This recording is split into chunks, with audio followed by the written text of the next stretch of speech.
Assalamualaikum warahmatullahi wabarakatuh. Nama saya Ajushira Azira binti Sahinin. Nomor pendaftaran 01 DGU 20F1012.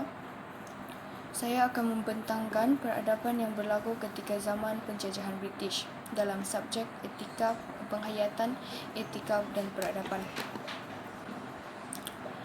Sebelum kita masuk ke tajuk utama, mari kita mengetahui sedikit tentang sejarah penjajahan British di Malaysia.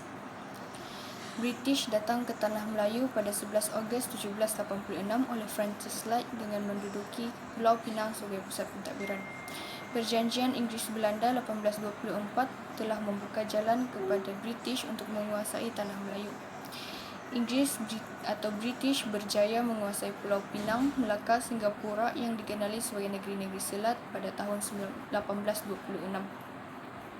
Selepas Perjanjian Pangkor 1874, Inggris mula campur tangan di negeri-negeri Melayu secara langsung. Penjajahan British telah memberi kesan kepada peradaban di Malaysia. Ia terbahagi kepada dua, iaitu kesan positif dan kesan negatif. Dalam kesan positif, kewujudan kehidupan bermasyarakat. Penjajah British menyebabkan wujudnya masyarakat majmuk di Malaysia. Sebagai contoh, adanya rakyat Melayu, Cina dan India. Keadaan ini menyebabkan wujudnya rakyat Malaysia yang pelbagai bangsa, budaya dan agama. Ini menjadikan rakyat Malaysia belajar serta cenderung untuk menghormati antara satu sama lain tentang budaya, agama dan adat rasam kaum lain. Dari segi pendidikan, penjajah British telah menubuhkan sistem pendidikan di Tanah Melayu semasa zaman penjajahannya. Sistem ini telah menjadikan ramai orang mendapat pendidikan yang lebih formal. Mereka telah belajar tentang membaca, mengira tentang serta ilmu agama. Penjajahan British bukan hanya mendatangkan kesan positif, malah dia mendatangkan kesan negatif.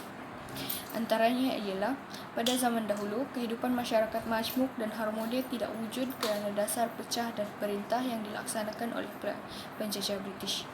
Kehidupan bermasyarakat hanya wujud dalam kalangan kaum sendiri sahaja. Situasi kehidupan bermasyarakat seperti hari ini tidak wujud kerana penjajah British memisahkan setiap kaum. Sebagai contoh, masyarakat Melayu tinggal di pesisir pantai ataupun kawasan kampung. Masyarakat India tinggal di ladang getah dan masyarakat Cina tinggal di bandar.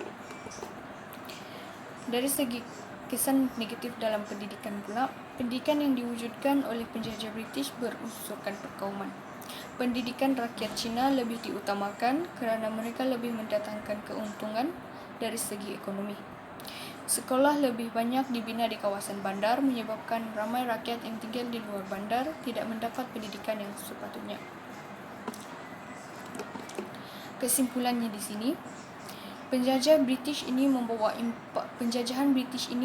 impak yang besar dalam kehidupan masyarakat di Malaysia pada hari ini.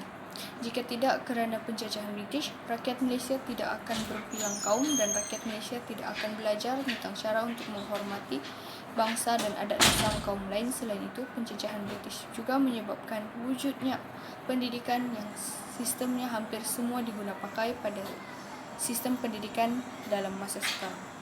Terima kasih.